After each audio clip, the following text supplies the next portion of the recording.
Dan is a Tottenham fan. He's called 03717223344. And Dan, I think you're inclined to agree with myself and Darren Ambrose that Jota really should have been sent off.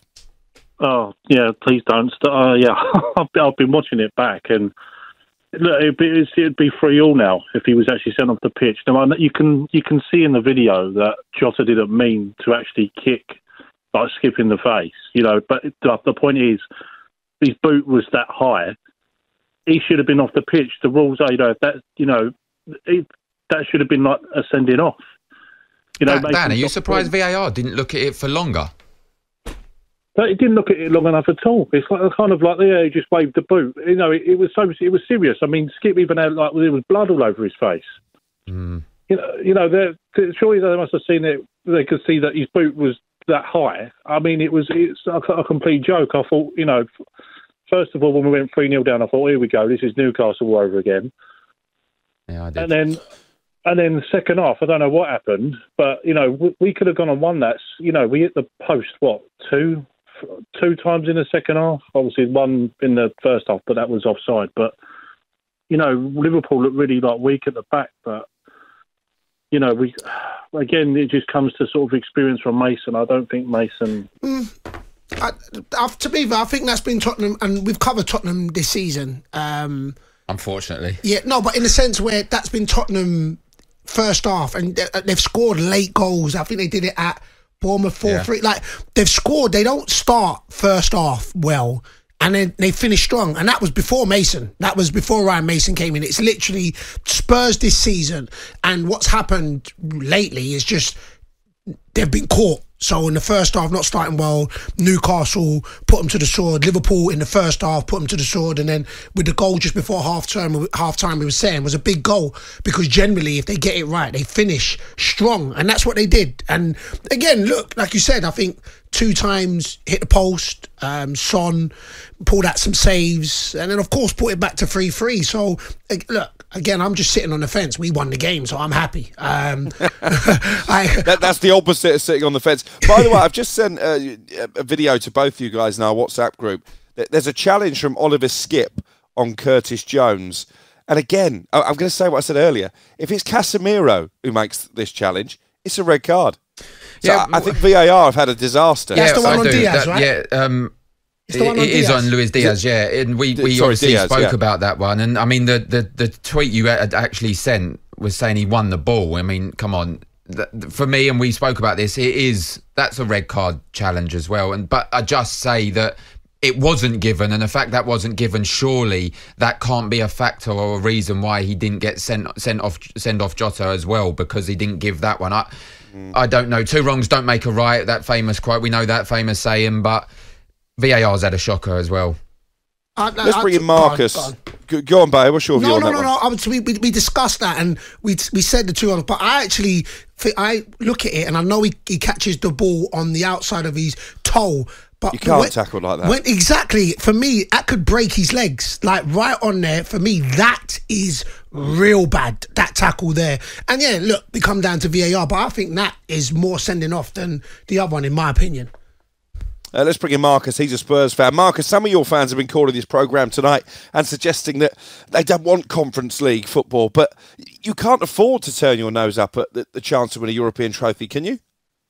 Sorry, the Conference League, I'm a Tottenham fan from way back in the 80s. I'm over 40 years old, since back in the days. The Conference League is Tottenham's level, not Champions League, right? Because all we ever do, we show up for the Champions League and we get knocked out, right? Europa League, all right, we'll give that a go, but we failed in that many a times. The Conference League is Tottenham's level. Same way as the Carabao Cup is Tottenham's level. All these Tottenham fans who are deluded, thinking, oh, we're a big club, They get it right. We were big in the 60s when the Beatles were number 1 in the chart tape. When Elvis Presley was a teenager. When your granddad was in shorts. We're in the big club since then. So all these Tottenham fans are deluded and saying, oh, Jota should have been sent off, blah, blah, blah. Let's get it straight. For whatever reason, Tottenham put in their head that we can play 3 at the back, 3 at the back, 3 at the back. Are you crazy? We can't defend with 3. The 6-4 at the back. What happens if you've got a fashion back 4, back 4, back 4? Our decent spell was when we had Vertonghen and his Belgian mate at the back, at centre half, and we had Walker and Rose as fullback. Oh, that's all right. Alderweireld. We tried playing 4 against Newcastle, though, Marcus. Got done for 5 before half-time. Yeah, because we spent the majority of the season playing 3, and then during the game we tried to go to a 4. That's never going to work. You've got to start with a 4 in your training, on the training ground, get players used to each other. You could have fashion centre-half pairings, full-back pairings. People know each other, know how to play with each other. But this nonsense about 3 at the back, 3 at the back. I understand with Conte, he worked for Chelsea, he worked for Inter, but he had the players who could do 3 at the back.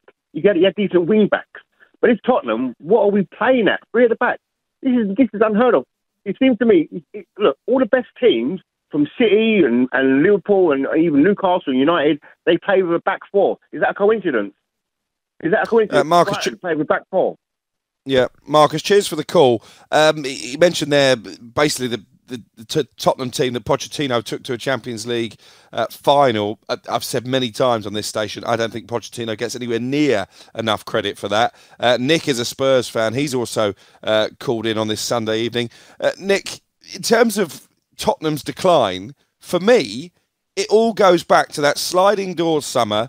You've got to a Champions League final under Pochettino. You finished second in the Premier League. He wasn't backed properly by Daniel Levy in the transfer market from a position of relative strength. He gets fired, and it's been downhill for Spurs ever since, hasn't it? Yeah, it is. I mean, for starters, we're a banter club. I mean, at the minute, we're just all over the show. But Acton Fernwell saying it's got nothing to do with the hierarchy. It's got everything to do with it. I mean, they never... can you imagine Daniel Levy don't spend a tenner? Everyone that's been in, you look at this squad right from the back to the front, the spine of the team is non-existent. But we've got signings in now that Levy brought in. What is Levy bringing in players for? I mean, take this for example. You've got Moura now, right? He's not a bad player at all, but he gives everything. When he comes on, all right, he made a mistake today, but he gives everything. Currently, we've not got a manager, and he's going, and we've got no one coming in as any sort of backup. We don't know where we're coming with the manager, who's coming, who's going. All we know is Levy's still running it. And we're a banter club for it. We're all over the show. We were two players away from winning the league when we finished second one season and third the next. And he never invested. How can you be that high up the table and not invest in players? Every other manager does it. Like when Klopp won a league, he went out, he wanted a goalkeeper, he got a goalkeeper. Pep's the same. They want, they get. Listen, I get it. Ambrose, to me, I think you second what he said. And when I said it weren't about the hierarchy, my take was that the hierarchy he brought in, I was off the back of him saying about building around Kane. I was like, well, you brought in quality managers in the sense of Mourinho, you brought in quality managers in the sense of Conte. So that's my talk in the sense of when I'll say it down to the hierarchy, because you bought in and then you then have to build, and then it comes down to the recruitment. For me, I get everything in the sense of, Levy this, but it then still comes down to the recruitment. So if there is 100 million, 150 million to spend, because, we saw the stats that the players that were brought in, you got to then recruit well if you can't keep up with the spending power of the likes of, to be very really, City, United, you can go out and you've got to then recruit well. And that's where it comes down to good recruitment. Good recruitment is exactly right. 60 odd million for Ndombele. He's gone out on loan, I believe. Croquis Lamela, 30 million, yep. Same. You've got Davinson Sanchez, 38.4 million. The recruitment is all wrong. And I've said this many times, and I'll say it again.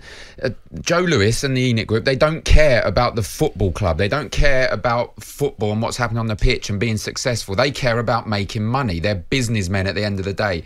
And because of that, they've got the perfect chairman in Daniel Levy, because he's a good business guy. He earns their money. And that's all that they want. And that doesn't help the football club. That, and as one of the callers said, it makes us banter FC, because we never win, always get thrown. We never win any trophies. And that's because they don't recruit the right people. They've got this big deal, this nice new stadium. We've got a big deal with NFL, earning the club money, earning Joe Lewis and the ENIC company money. They've got the go-kart track, earning the money. They don't really put it back though to if then they said about the go-kart that when this ends up going live and they get the money, it will be reinvested.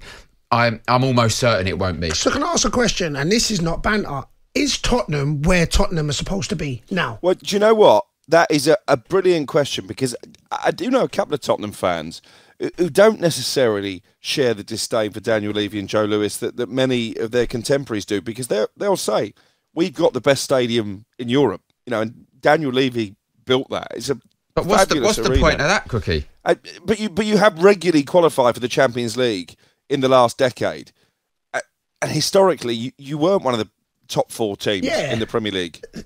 I'm with you. That's what I'm asking. Well, I think historically, overall in points gained, I think we're about 5th since the Premier League started. So yeah, we're very much there or thereabouts in one of the top clubs. So what I'm trying to say is, and this is the question as a fan, tell me, when's the last time Tottenham won anything to then have this expectation to be like, nah, we are a big club? And I'm not saying you're not, before everybody tries to jump on, man. No, and I'm not. But I think the expectation comes from the stadium. It comes from the training ground. It comes from getting these world-class managers. But you've only just got... So what I'm trying to say is... But then the players don't turn up on the pitch. So they don't do it. You don't win nothing. And then you get laughed at by other clubs because you're perceived to be a big club on the outside and the supporters are hoping to be a big club and you never win anything. So then it's like, how can you claim you're a big club and you don't win it? So I know a lot of Spurs... So what I'm trying to say, who's claiming that you're a big club? Is it because your infrastructure is of a big club? But what I'm trying to ask is, where you lot land is where you lot are landing. Do you know what I'm saying? Yes. So it don't matter that your infrastructure, your stadium's one of the best, your training ground's one of the best, but your team is where you're supposed to be. I think that's the frustration. So that's what I'm trying to figure out. Yeah, because the infrastructure is in place and it's been built, like the stadium's been built, the training ground's one of the best in the country. You then want the team to progress, to become this team that is challenging for titles, is challenging for trophies. Got knocked out by Sheffield United. In the FA Cup, like that ruined the whole season for Spurs. That was the downfall. But what I'm trying to say is, so again, fans will know more than me, especially Tottenham fans. But isn't it not a process in the sense where, so you've got the best stadium, you've got one of the best stadiums, one of the best training grounds. You brought in 2 of the best managers, and there was a pot of money. So what I'm trying to say is, as a businessman, they haven't got endless money to just be able to say, go get Haaland, go on. Maybe they do. I don't know. I'm debating this, throwing this from both sides. So it's a process in the sense of, well, we've done this and we've done that. We've done this. So now, but it's the manager to now say, look, here's what you got to do. Here's what you've got. Make it kind of work. If you know what I'm trying to get at. Yep. Tottenham fans, do you agree with Bayo, what he's saying there? That maybe actually you just have to accept the hard reality that Spurs are not a big club. 0371722 3344. You can text us 81089. You can tweet at talkSPORT. This is the Boot Room.